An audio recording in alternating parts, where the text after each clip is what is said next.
여러분 반갑습니다. 한 주간도 평안하셨습니까?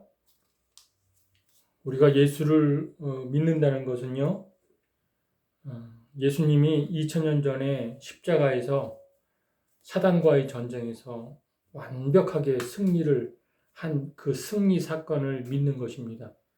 그래서 그 예수님이 우리 안에 있기 때문에 이 세상에서 아무리 어떤 우리 편에서 불리한 상황, 아무리 힘들고 어렵고 괴로운 상황이 닥친다 할지라도 넉넉하게 꿋꿋하게 이겨나가는 것입니다.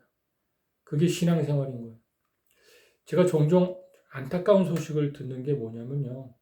교회에서 목사도 마찬가지고 집사, 장로, 권사로 섬기면서 그리고 20년, 30년 신앙생활을 해오면서도 어떤 현실적으로 힘든 일을 다 맞닥뜨렸을 때 거기가 끝인 줄 알아요.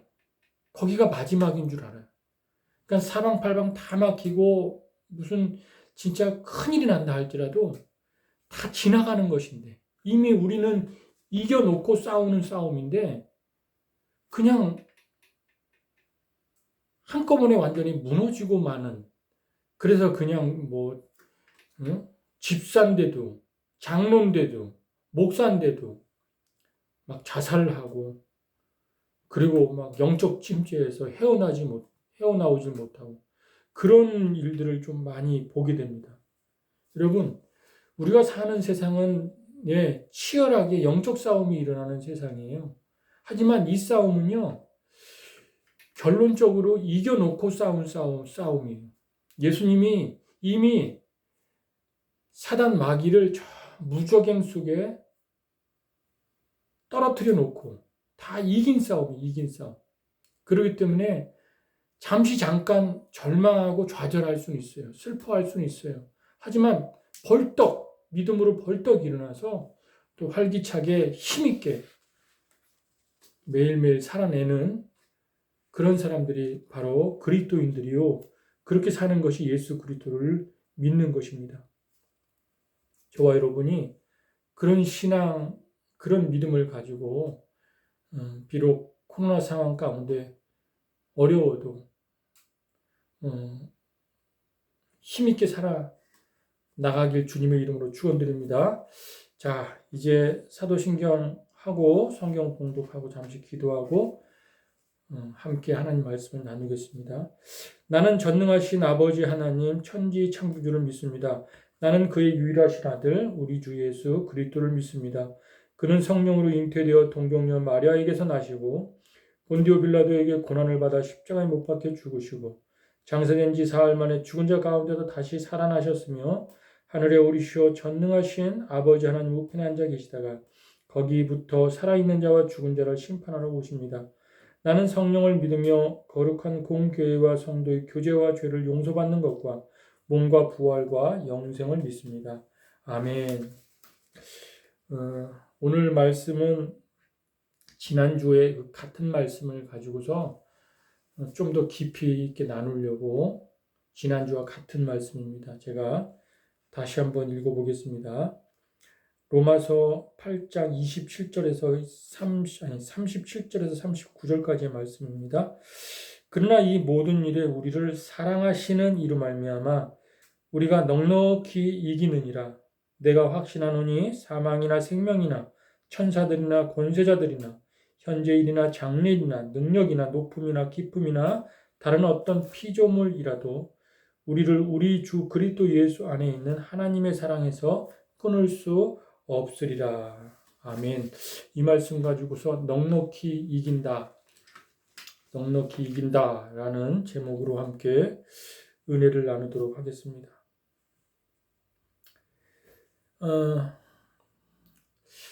저와 여러분에게 질문을 하나 이렇게 던져 주는 말씀이에요. 한번 그 로마서 33절을 읽어보면 누가 능히 하나님께서 택하신 자들을 고발하리요 의롭다 하신 이는 하나님이시니라. 누가 능히 하나님께서 택하신 자들을 고발하리요. 누가 고발하겠느냐?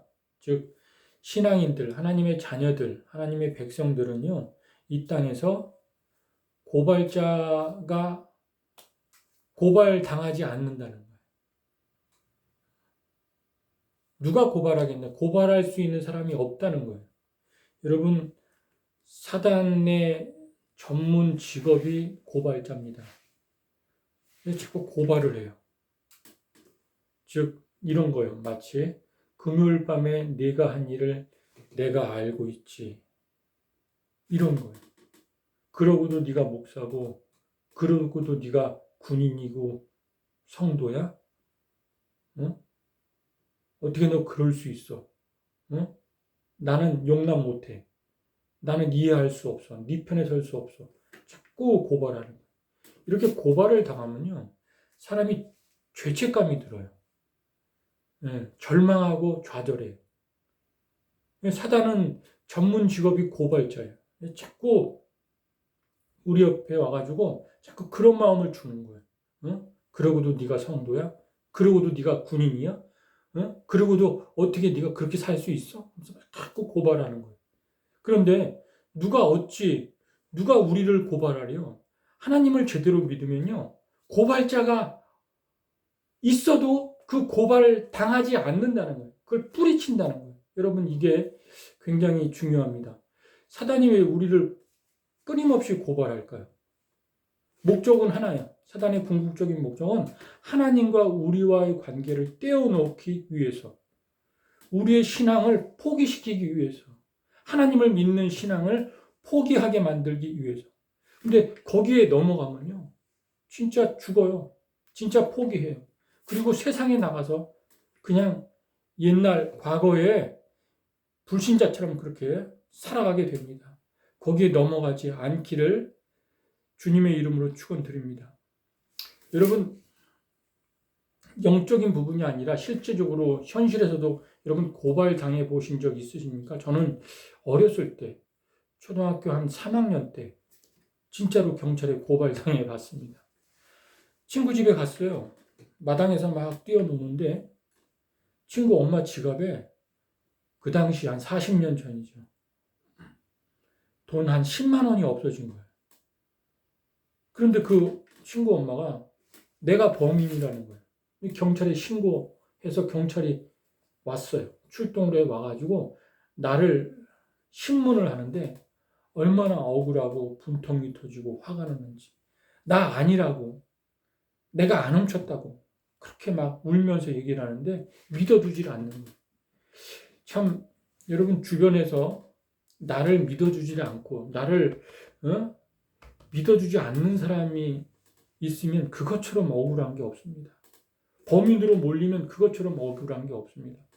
막 울면서 펄쩍펄쩍 뛰면서 아니라고 했거든요.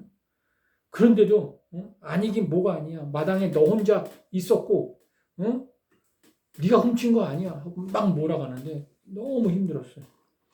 그러다가 한 며칠 지나서 범인이 잡혔어요. 누구냐면은 그 집 새들어 사는, 결혼한 지 얼마 안 된 새댁이 돈을 훔쳐가지고 자기 쌀통에, 그 쌀통에 싹 숨겨놓은 거예요. 그것을 나중에 찾았습니다. 그래서 범인을 잡았는데, 그리고 제가 누명을 벗었는데, 여러분, 고발당하는 거는 곧 그거예요. 네가 잘못했지, 네가 범인이야, 이거예요. 그런 죄책감이 들 수밖에 없습니다. 그리고 절망하고 좌절하게 돼요. 영적 침체에 빠질 수밖에 없어요. 근데 사단의 목적은 우리와 하나님을 떼어놓으려고 그렇게 고발하는 거예요. 그래서 조그만 허물, 조그만 그 실수에도요, 사단은 용납하지 않아요. 그러고도 네가 목사야? 그러고도 네가 집사하고 장로고 권사야? 그러면서 인정해주지 않는 거예요. 거기에 빠지면 안 돼요. 왜냐? 그 다음 절 33절 그 후반절에 보면 누가 능히 고발하리요? 하나님이 택하신 자를 누가 능히 고발하리요? 이렇게 얘기한 다음에 사단이 저와 여러분을 고발하잖아요. 고발했을 때 하나님은 뭐라 그랬냐? 하나님은 의롭다 하신 이는 하나님이시니, 하나님이 아니 너는 의로와. 너 의로와. 이렇게 인치셨다는 거예요. 여러분 여기서 의롭다는 말은 무슨 뭐 옳다, 그르다, 내가 뭐 잘해서, 내가 선하게 살고 착하게 살고 도덕적으로 윤리적으로 법을 잘 지키고 그리고 예의 범절해서 의롭다는 그런 뜻이 아니라 관계적 개념, 관계적 개념. 그러니까 이런 말이에요. 너는 내 아들이야. 이걸로 끝나는 거예요. 이걸로. 너는 내 아들이야. 그 베드로 후서 2장에 보면은 롯을 의로운 롯이라고 표현을 합니다. 롯이 아브라함을 쫓아다니면서 의로운 삶을 살았나요? 그 사람은 아브라함과 헤어져 가지고 소할 땅, 그 욕심이 많아 가지고 또 안락한 삶을 추구하기 위해서 소할 땅, 그 소돔과 고모라 땅에 아주 타락한 땅에 건너가서 들어가서 살았던 사람이에요. 도덕적이고 윤리적으로 의로운 것은 하나도 없던 사람이에요. 그런데 그 사람도 하나님의 사람이니까 하나님의 아들이니까 의로운 롯이라고 표현한 거예요. 무슨 말이냐? 사단이 우리를 막 고발할 때 너는 목사야? 목사인데 그거밖에 못해? 장로가 그거밖에 못해? 네가 성도라고 말할 수 있어? 네가 하나님의 자녀야? 자녀인데 그거밖에 못해? 그럴 줄 알았다. 또 넘어졌지? 또 죄졌지? 막 그렇게 고발할 때 하나님은 조용히 해. 내 아들이야. 이걸로 그냥 끝나는 거예요. 저와 여러분이 나 하나님의 아들이지. 하나님의 자녀지. 이것이 확실하게 확신으로 믿음으로 취하시길 바랍니다. 그럼 사단은 떠나갑니다. 어떤 고발이 와도 어떤 질책이 와도 죄책감에 사로잡혀서 어떡하지? 막 마음이 괴로워서 슬퍼서 좌절 가운데 있지 않습니다. 잘못했으면 하나님 잘못했습니다. 회개합니다. 다시는 안 그러겠습니다. 하고 하나님의 아들로 살아가는 거예요. 그럴 때 사단 마귀들은 떠나가는 거예요. 떠나가는. 자, 이게 첫 번째 질문이고요. 그 다음에 또 하나 두 번째로 질문하는데 34절 34절 말씀입니다. 한번 다 같이 읽겠습니다. 누가 정죄하리요? 죽으실 뿐 아니라 다시 살아나신 이는 그리스도 예수시니 그는 하나님 우편에 계신 자요 우리를 위하여 간구하시는 자신이라. 자, 여기도 또 누가 정죄하리요? 이 말은요. 사단이 고발을 하잖아요. 그래서 그 고발을 당한 자는요. 죄책감이 들게 되어 있죠. 죄책감. 근데 죄책감은 보통 보면은 내가 나를 이렇게 정죄할 때가 있습니다. 죄책감이 들게 할 때가 있습니다. 뭐 실수하거나 또 넘어지거나 또 잘못했을 때 내가 나를 정죄해요. 그럴 때가 있고 그리고 또 사단의 졸개들이 평생을 우리를 이렇게 쫓아다니면서 자꾸 정죄를 해요. 너 그거밖에 안 돼. 너는 안 되는 놈이야. 하고 막 정죄를 해요. 그렇게 정죄할 때 누가 정죄하겠느냐? 하나님의 자녀인 사람은 누가 정죄하겠느냐? 하면서 사도 바울이 이 후반절에는 무슨 말을 하냐면 예수님의 부활에 대한 이야기를 해요. 예수님의 부활에 대한 이야기. 여기 14절을 다시 읽어드리면 이렇습니다. 죽으실 뿐 아니라 다시 살아나신 이는 그리스도 예수이시니 그는 하나님 우편에 계신 자요 우리를 위하여 간구하시는 자신이라. 특별히 여기 주목해서 볼게. 하나님의 아들인 예수님이 부활하신 예수님이 우리를 위하여 하나님 우편에서 아버지 하나님께 간구하신다는 거예요. 무엇을 간구할까요? 네? 이 땅에서 악한 영들, 보이지 않지만 악한 영들이 우리의 마음 속에, 우리의 마음 중심에 자꾸 고발하고 또 정죄심을 집어넣고 또 내 자신이 연약함 때문에 조금 뭐 넘어지고 또 좌절하고 뭐 또 이렇게 실수해도 내 스스로 정죄심을 막 집어넣을 때 하나님께서 아버지를 향해 간구하시는 간구. 우리를 위해 간구한다. 여러분, 우리가 주변에 어려운 일을 당할 때 주변 사람들에게 기도 요청을 하지요.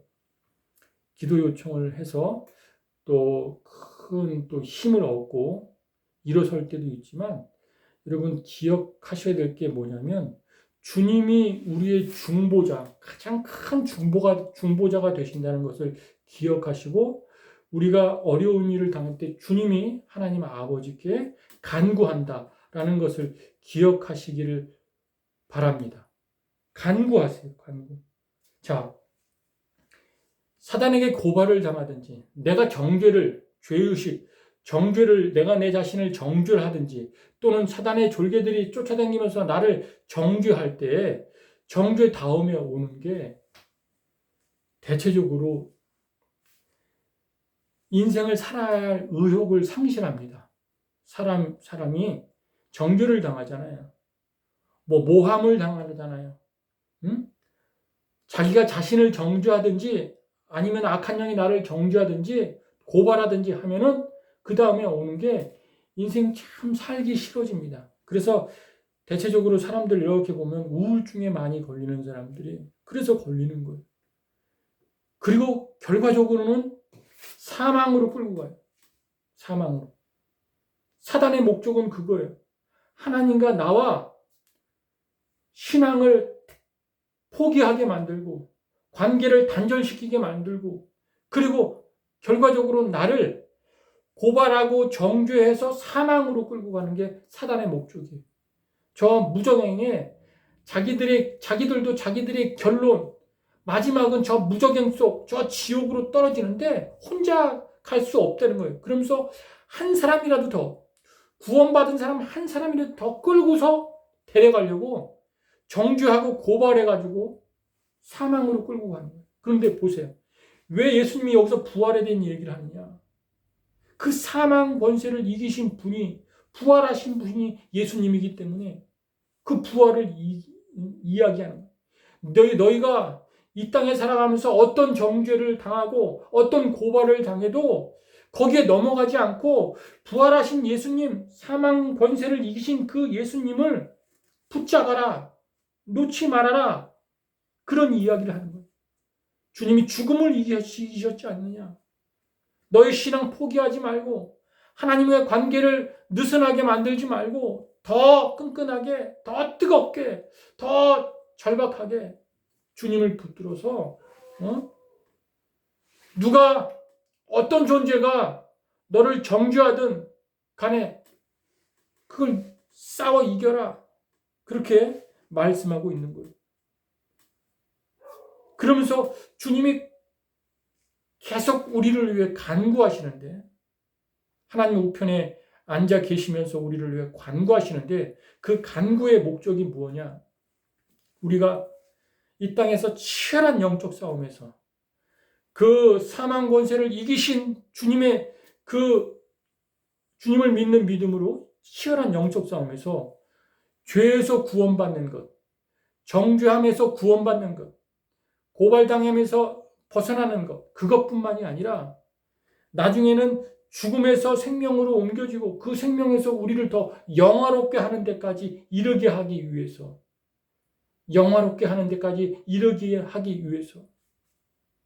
주님이 우리 편에서 하나님 아버지께 계속 간구하는 거예요. 그래서 우리 주님이 최고의 우리의 중보자가 되십니다. 로마서 8장 29절에서 30절을 보면 이렇게 말합니다.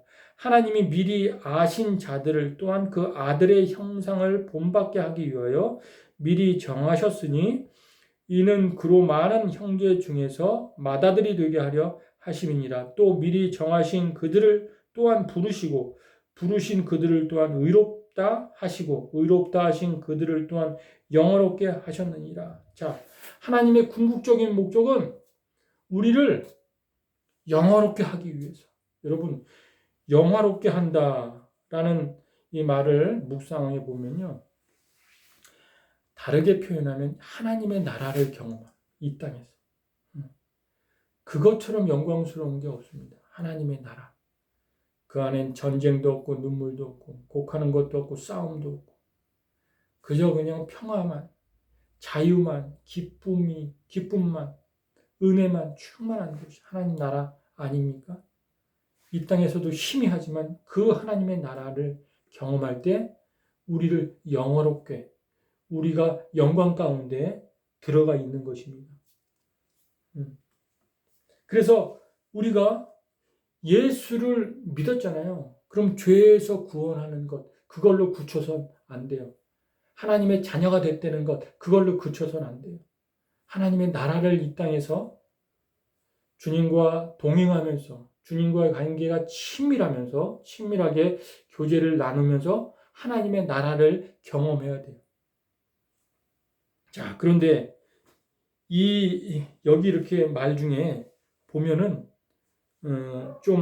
다시 좀 되새겨 볼 말이 있습니다. 뭐냐면은 이 말입니다. 하나님이 미리 아신 자들을 또한 그 아들의 형상을 본받게 하기 위해요. 자, 누구의 형상을 본받게 하기 위해요? 하나님의 형상을 본받게 하기 위해요. 하나님의 완전한 형상이신 예수 그리스도. 우리가 범죄한 이후에는 하나님과 단절이 됐어요. 관계가 끊어지고 그리고 단절이 된 상태인데 그런 상태에서 그 죄에서 우리를 구원하기 위해 예수님이 오셔서 십자가에 죽으시고 부활하셨어요. 그래서 우리 신자의 최종 마지막 목적은 어디냐? 하나님의 형상, 잃어버린 형상, 깨어진 형상을 회복하는 데 있어요. 우리가 범죄한 이후로 하나님의 형상이 깨어졌고 하나님의 형상을 잃어버렸는데 그 예수님을 믿는 신자의 최고의 목적은 깨어진 하나님의 형상, 잃어버린 하나님의 형상을 믿음으로 또 주님과의 관계를 통해 회복하는 게 목적입니다.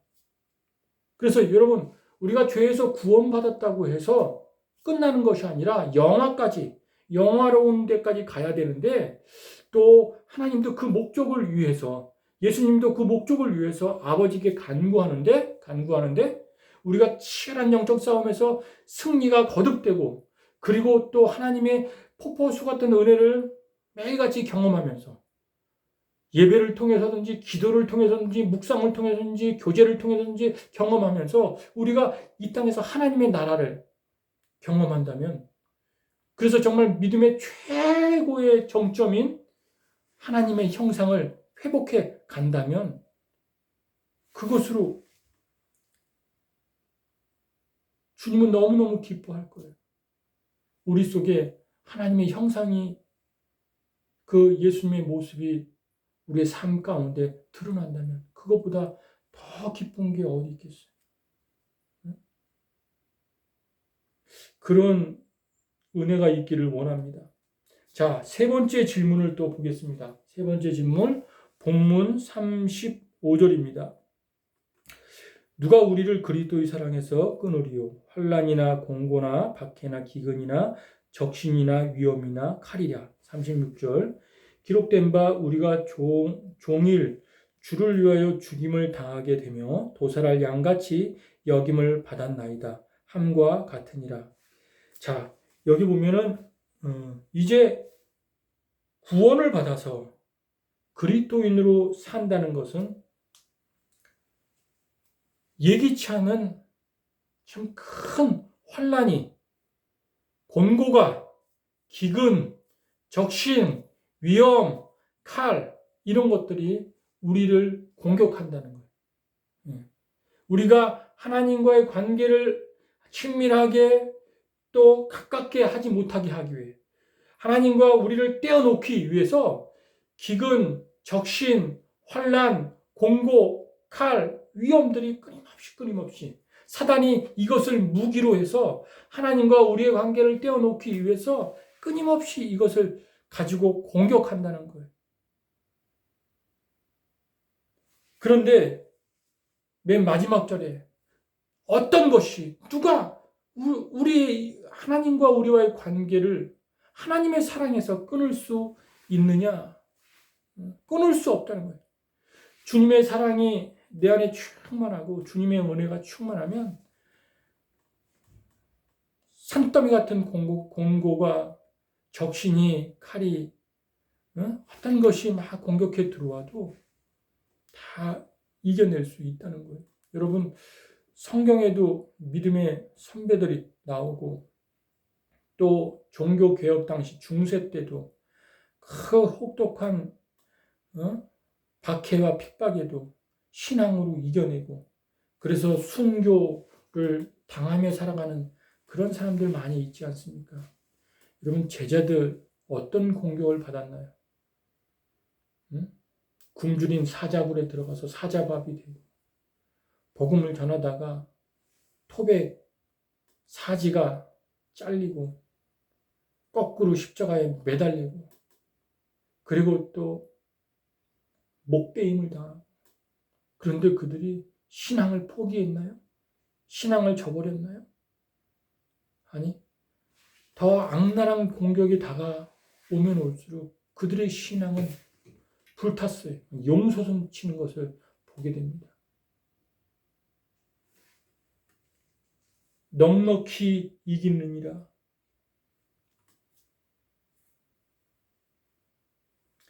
37절에 그러나 이 모든 일에 우리를 사랑하시는 이로 말미암아 우리가 넉넉히 이기느니라. 여러분, 여기 넉넉히 이긴다. 37절에 넉넉히 이긴다. 이 말은 무슨 말이냐면은 헬라어로 휘페르니카우라고 하는데 이 말은 놀랍게도 그저 세상에서 뭐 악한 사람과 싸워서 이긴다.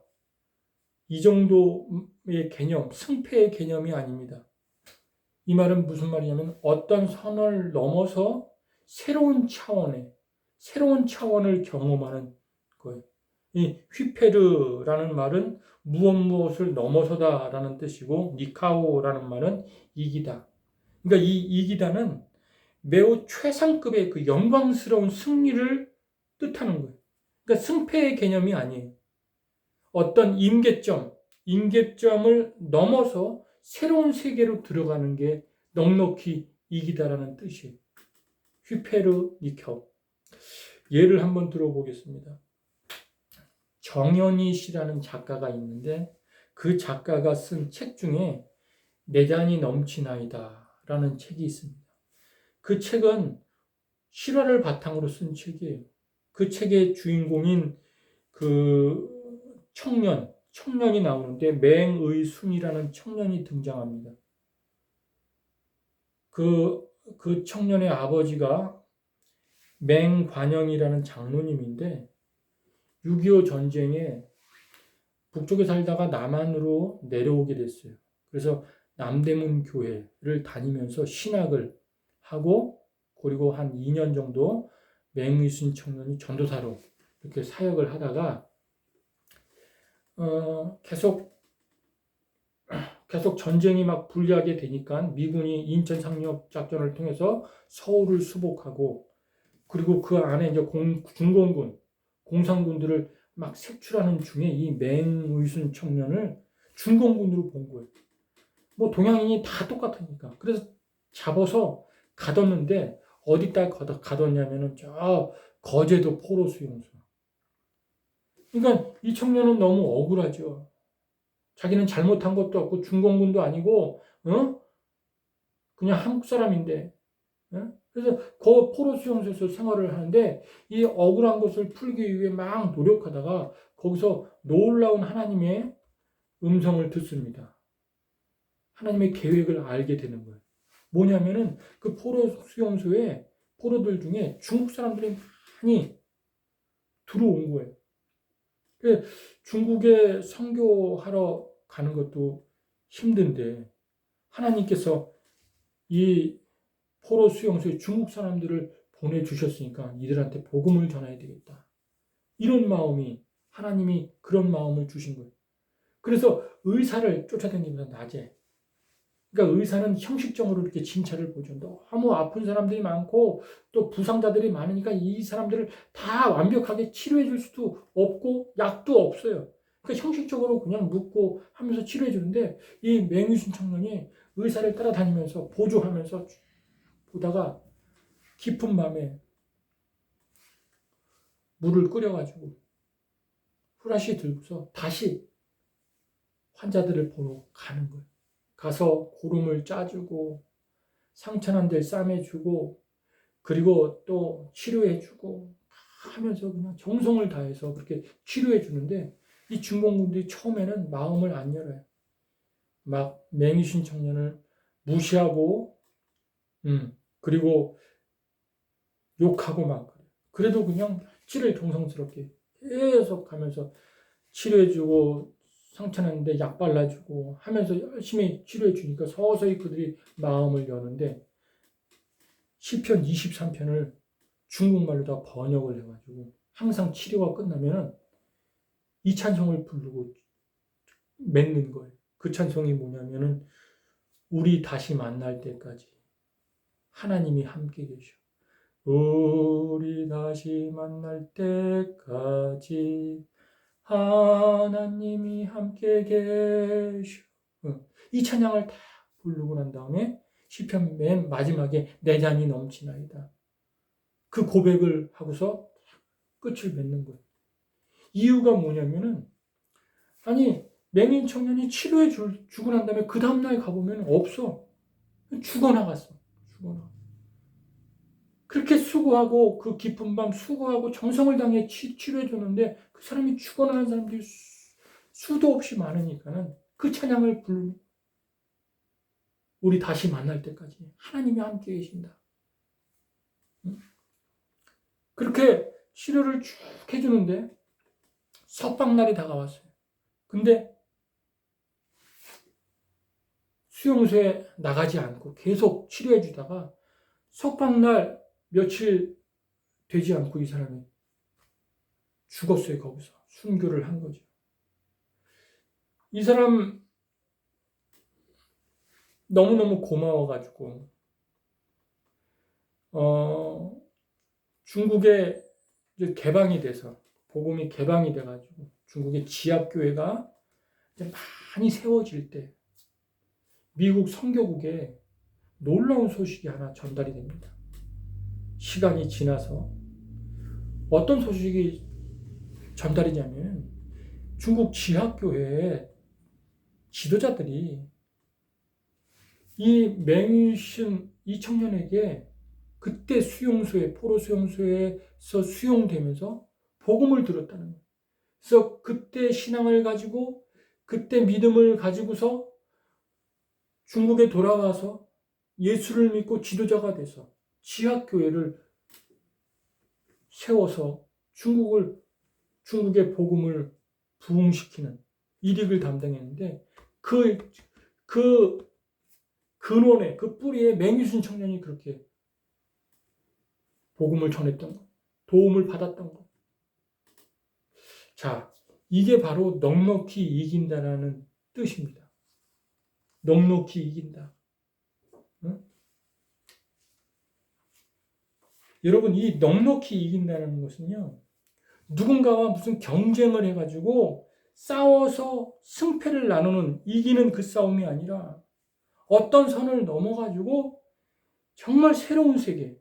여러분, 포로 수용소에 질병으로 죽어나가는 사람뿐만 아니라 폭동으로 죽어나가는 사람이 더 많았는데 거기에 이 거제도 포로 수용소에 왜 그렇게 폭동이 많이 일어났냐면 사상과 이념 차이 때문에 좌파와 우파로 나눠지고 민주주의와 공산주의 나눠서 밤마다 거기서 폭동이 일어나요. 일어나면 막 칼로 죽이기도 하고 총으로 쏘기도 하고 하면서 엄청나게 많은 사람들이 죽어나갔어요. 여러분, 생각이 달라도 싸움이 일어납니다. 근데 그 선을 넘어서는 게 뭐겠어요? 하나님의 사랑 아니겠어요? 오직 그 주님의 사랑만이 이 땅에서의 모든 선을 넘어서 이념과 사상과 철학과 모든 맞고 틀림의 싸움, 옳고 그름의 싸움, 뭐 참이다, 거짓이다, 그거와 부딪히는 그 싸움을 넘어서 새로운 세계, 즉 하나님의 나라를 경험할 수가 있는 것입니다. 휘페르 니카우.